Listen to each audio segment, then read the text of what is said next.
Two related questions. You are indeed a family man. Your wife, your daughter, your brothers are all government officials. Do you think the next president of your country will be a Marcos, and would you like for your wife to succeed you as president? No, no. The problem here, of course, is that one, you do not understand Philippine politics. You see, first of all, my brother, did you say my brother was governor? Government officials. My brother volunteered his services for Medicare. Did you want him to withdraw his voluntary services as a medical officer? He is serving our country practically free. He abandoned a very profitable medical career in order to serve what we have as Medicare, which is your Medicaid, no? Yes. He is not a government official by any means. This is a voluntary organization. My wife was elected. He was elected because the candidates wanted to include him, to include her. They wanted somebody to carry them. Minister Romulo will tell you that without the support of the governor, who happens to be well liked by the people of Manila, they probably wouldn't have won in the last elections. It's just a matter of helping out in the political campaign. My daughter is the voluntary head of a group of village leaders. That is not a political organization. That's not a government organization.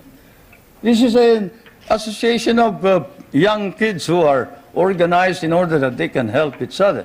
Kabataan Barangay.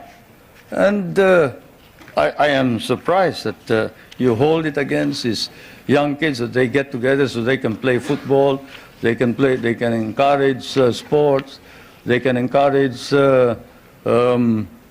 people, the young kids from going into drugs. Don't you think that you should also organize something here in the United States and get somebody to stop the young kids from going into drugs and instead go into sports? Well, that's what they're doing. Now, with respect to the other officials, the question, of course, doesn't specify. Let me put it this way. As I told you, our government is a caucus government, consensus. When the consensus of the party demanded that I appoint the First Lady as a member of the Executive Committee, I had an agreement with them, and that is that she would not become President or Prime Minister. At the beginning, even Prime Minister Cesar Virata was for the First Lady becoming Prime Minister. But the First Lady and I stood our ground, and we nominated the Prime Minister Virata instead. Now, is that the action of anybody who is preparing to take over as a dynasty? Now, my other daughter, well, she is in Pennsylvania. She's studying voice culture, and she is in anthropology. I don't see what connection that has with politics. Mr. President, your opponents say this trip is costing between $5 million and $20 million. What is the budget for your trip? It's ridiculous. My cabinet is spending only a very minuscule part of that. If there are any people who have joined this group, they are on their own. I'm sorry to say. They're on their own. Do you believe the United States now has a consistent, understandable policy toward the Philippines and East Asia? Shouldn't you ask that of the United States leaders, not me?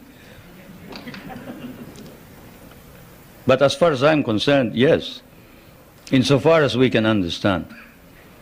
What I see is a resurgent American nation under a new leadership, trying its very best, earnestly trying to arrest decline and slide in prestige and in policy, in domestic and foreign policy. That is what we see from the outside. There is an earnest effort to prevent drift and confusion. Now, we would like to encourage that because among the small nations, there's no possibility of any progress so long as there is instability throughout the world. And so, as I said last night, what I see now, 16 years after my last visit, actually my last visit was when I came to participate in the memorial services of President Eisenhower in 1969, not 1966, 1969. And, but what I see here is while in the past America was in the dark, and there were doubts and misgivings. There were fears that you were tiring, you were weary, you doubted your own strength, you didn't know where you were going. But now there is hope, and the phenomenon, what we see is an America emerging out of the shadows. It's still partly in the shadows, but it's trying to emerge. And certainly under the leadership of President Reagan, it's trying to organize an integrated, understandable foreign policy. And that's what we see.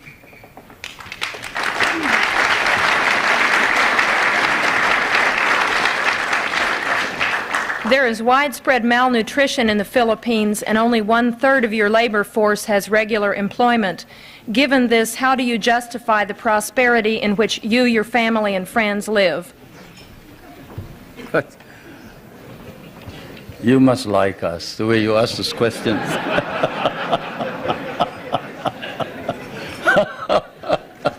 Anyway, I don't know where you get your figures, but the unemployment figure in the Philippines is 4%. I don't know what's yours. I do know what's yours, but have you heard of the KKK, not the Ku Klux Klan, but we have a program which harnesses the energies of those who are half employed, like those who are in the farms. You see, those who wait for the coconuts to fall or who plant rice are partly employed. And so we allow them to engage in what we call small, medium-scale industries, contract work. In what country do you see, say, a boot block? A boot block. Go to a rural bank and say, look, I used to borrow money from this usurious lender here. I borrow 5 pesos in the morning, I have to pay him 6 pesos in the afternoon. Can't you lend me 50 pesos now and I will repay you later on? I have no collateral, I am unknown, I live in the streets. And in what country will you see the rural bank lend this boot block money after looking at his shoe shine stand and gathering all the other shoe shine boys and putting them to work and getting them to repay this indebtedness, not in a week, but perhaps even in a day? Or fishermen who live a hand-to-mouth existence.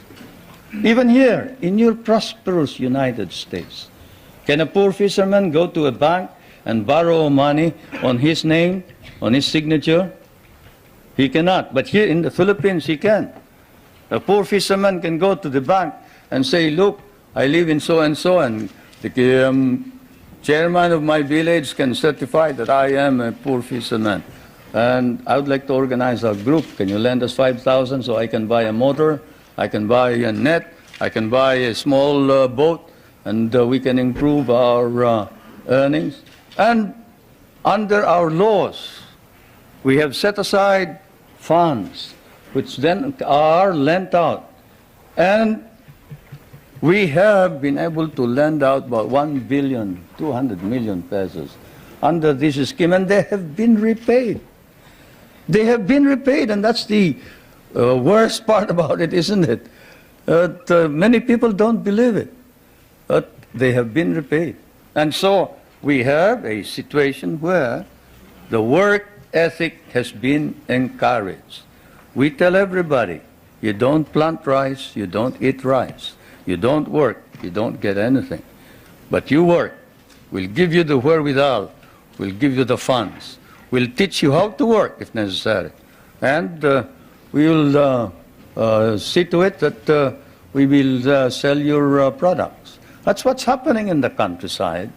Not all this talk about corruption and this ridiculous statements about people in government enriching themselves.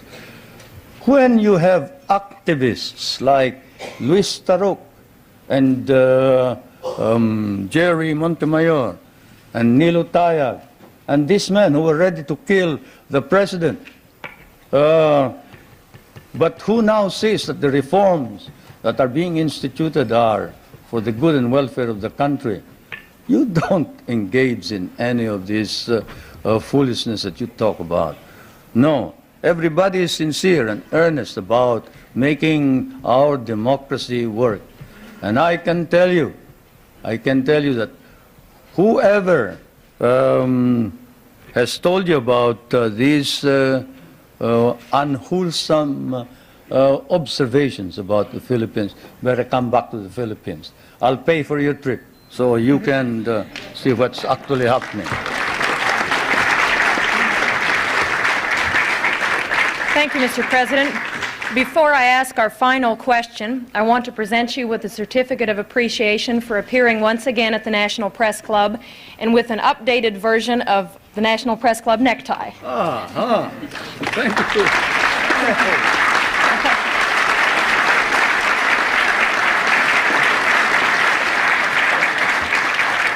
And now our last question. Is it really true, as your biography states, that you were born in a thunderstorm? How should I know? But my mother says so, yes. My mother says so, and I guess if you can't believe your mother, whom will you believe, huh? Thank you very much. If you'll